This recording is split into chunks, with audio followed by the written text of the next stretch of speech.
Hi YouTubers, this is another video from your friendly neighborhood reviewer Evelyn. Today we're going to be reviewing a thriller slash supernatural Korean drama series called Revenant, starring Kim Tae-ri as the female lead of Gu Sang-young, and we have the male lead that we've typically seen this actor in more secondary roles of Oh Jung-se playing the medium slash folklore professor Yeon Se-sung. So the premise of the series has 12 episodes. Kim Tae-ri's character of Gu Sang-young, she gets possessed by this demon that gets attached to her. The reason why? Because we open up in episode 1, we see a professor going into his house where he's living with his mother, and it looks like he's having these seals around his room, like these white ropes. Typically you see in these Korean ceremony series to keep out the dead. And the typical with the Korean spiritual myths that if you hear somebody knocking on your door in this particular way, not to open it because it could be a ghost. So we see the Professor Ku, that he's looking through these books, these journals, one book that says hair accessory, and he starts hearing banging, and he hears through his mom is calling him. So he's there like thinking, is this my mom? No, this is a big house. I legitimately thought that the mom was probably somewhere else because the way the mom came, she was from one other end. So the professor opens up the door.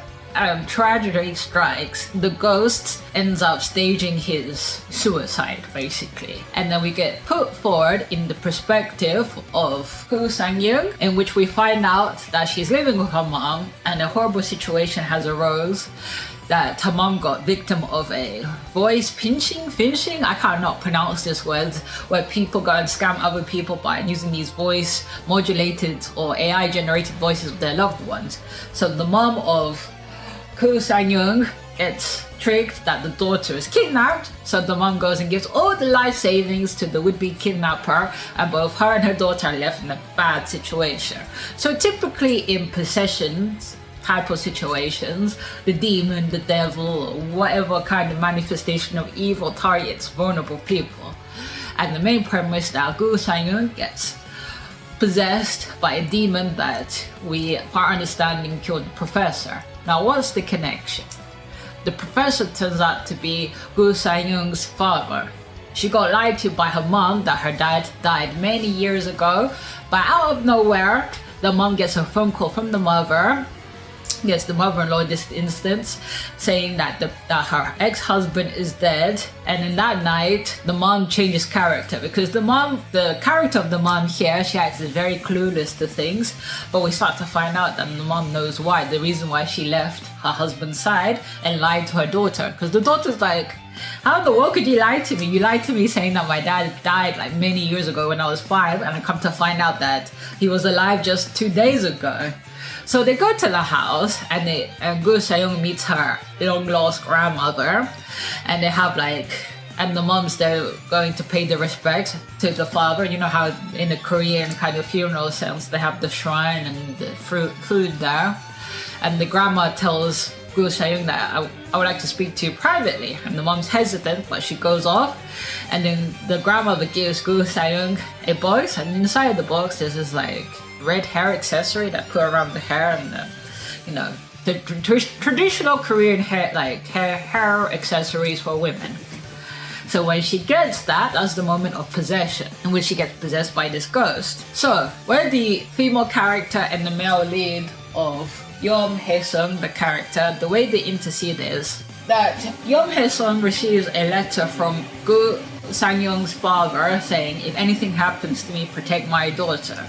Now the folklore professor of Hae-sung, he doesn't know Gu Sang-young's father at all, so he's left with that mystery in which he investigates, because the big plot of Yoon Hae-sung that his mother died by this spirit, because we do get flashbacks in episode 2, because that's what episode 1 and 2, that something happened, I think, on the day that his dad died, and his mom was dragging him, driving away to escape something. And in that fateful night of Yeon Hae-sung as a young boy hearing a door knocking after waking up, he opens the door and the mom screams, "Don't open the door!"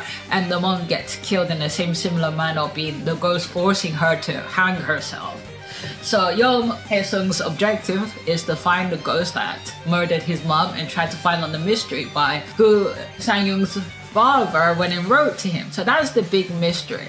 Now episode 1 and 2 is the heartbreaking thing that, okay, both characters have already met through some coincidence where the folklore professor has investigated this girl and like went to the girl's house and also the girl's grandma's house and went and talked with the grandma, and he got some certain things and he knows about the red hair accessory.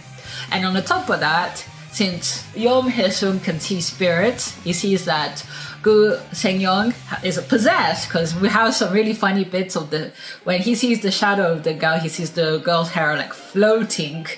So, or we can see the manifestation of this demon. So he's trying to convince her that she's possessed, but of course nobody's going to believe that, oh my god, I'm possessed by some demon, unless we see some sort of proof, because Yeom Hae-sung tells Gu Sang-young, when you're possessed, you'll find a lot of people that you have issues with will end up dying, because the demon will feed on your desires and do it, but of course there'll be murder involved, which happens.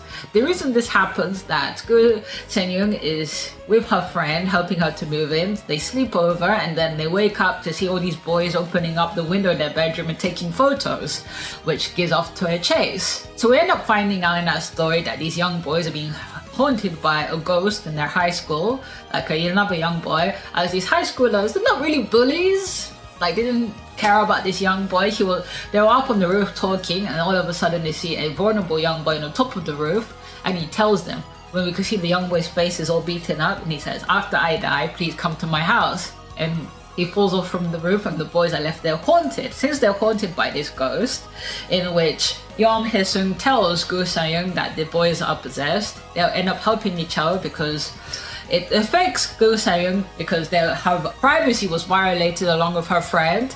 So she ends up helping solving the mystery that that this young boy was being abused in his household by his parents, and also his little sister was also being abused. Like this small little child, which was the saddest part, because both Gu Sang-young, Yeom Hae-sung end up meeting in the same household, because one follows the spirit and the other one senses finds out the trace leads, and then they end up saving this little girl.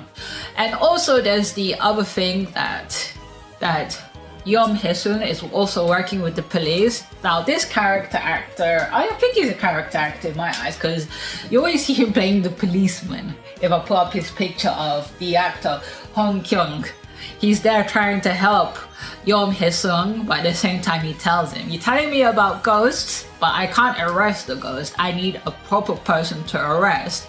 And I get the feeling that this guy knows about Yeom Hae-sung's past and is kind of helping him, and he does believe in the sense, but in the other sense he's trying to hold on to things you can touch, not the supernatural.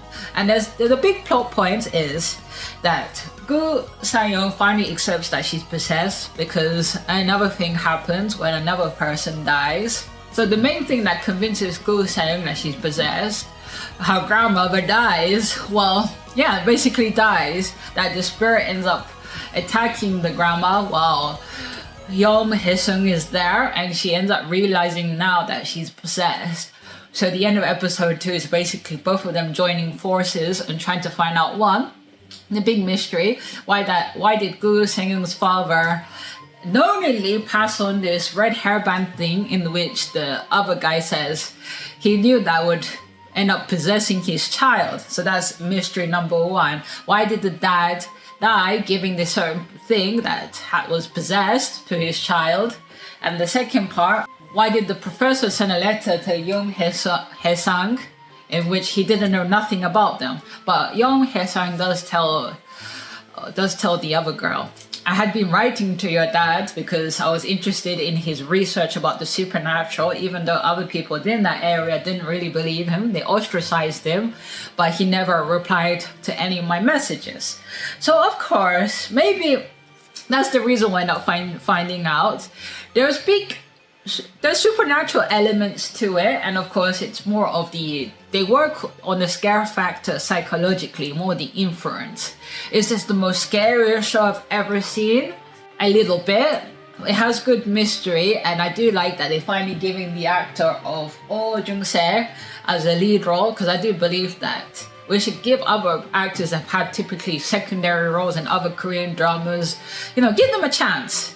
And with Kim Tae-ri, I know she's done other important Korean dramas that I haven't seen, and this is the first time I've ever seen her act. She's very charming and endearing with the situation, and she wants to make things better. But anyway, this is the gist of it. You let me know your comments of seeing Revenant, and if you're interested to see a show like this. And as I leave you always, stay safe.